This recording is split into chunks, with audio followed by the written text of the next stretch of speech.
కొన్ని రోజులుగా భాగ్యనగరం పరిసర ప్రాంతాల్లో వరుణుని విజృంభణ కొనసాగుతుంది. సాయంత్రం అయిందంటే చాలు వచ్చేస్తున్నాడు వరుణుడు. కుండపోత వర్షం కురిపించి రోడ్లన్నీ జలమయం చేస్తున్నాడు.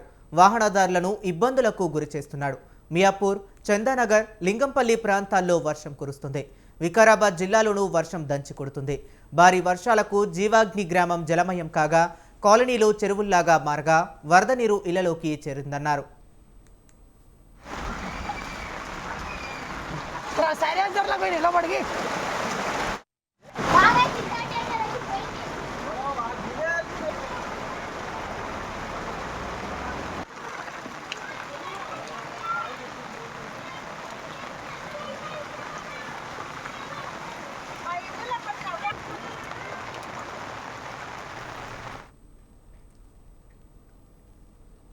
కొన్ని రోజులుగా భాగ్యనగరం పరిసర ప్రాంతాల్లో వరుణుడి విజృంభణ కొనసాగుతుంది. సాయంత్రం అయిందంటే చాలు వచ్చేస్తున్నాడు వరుణుడు. కుండపోత వర్షం కురిపించి రోడ్లన్నీ జలమయం చేస్తున్నాడు. వాహనదారులు ఇబ్బందులకు గురి చేస్తున్నాడు.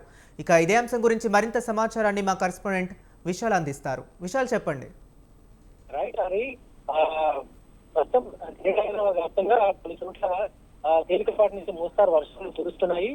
అయితే ఇప్పటికే మధ్యాహ్నమే వాతావరణ కేంద్రం కొన్ని సూచనలు చేసింది. గ్రేటర్ హైదరాబాద్ వ్యాప్తంగా ఉపరితల ఆవర్తనం, అదేవిధంగా ద్రోణుల ప్రభావంతో 2 నుంచి 3 సెంటీమీటర్ల వరకు కూడా వర్షం పడే అవకాశం ఉందని వాతావరణ కేంద్రం మధ్యాహ్నం సూచించింది.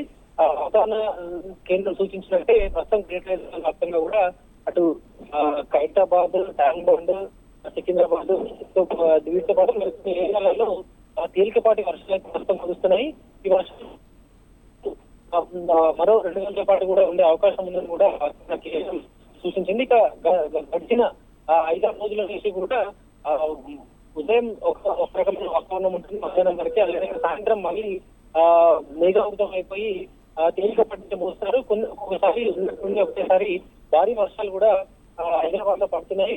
ఇక ఈ ఆగస్టు మొదటి వారం అంతా కూడా భారీ వర్షాలతోటి హైదరాబాద్ లోని ప్రధాన రోడ్ల మీద కూడా నీరు చేరడం, కొన్ని లోతట్టు ప్రాంతాలన్నీ కూడా నిర్మూలనం జరిగాయి. స్వయంగా రేవంత్ రెడ్డి కొన్ని వరద ప్రభావిత ప్రాంతాల్లో పర్యటించి ఇక్కడ పరిస్థితులన్నీ కూడా తెలుస్తున్నాను.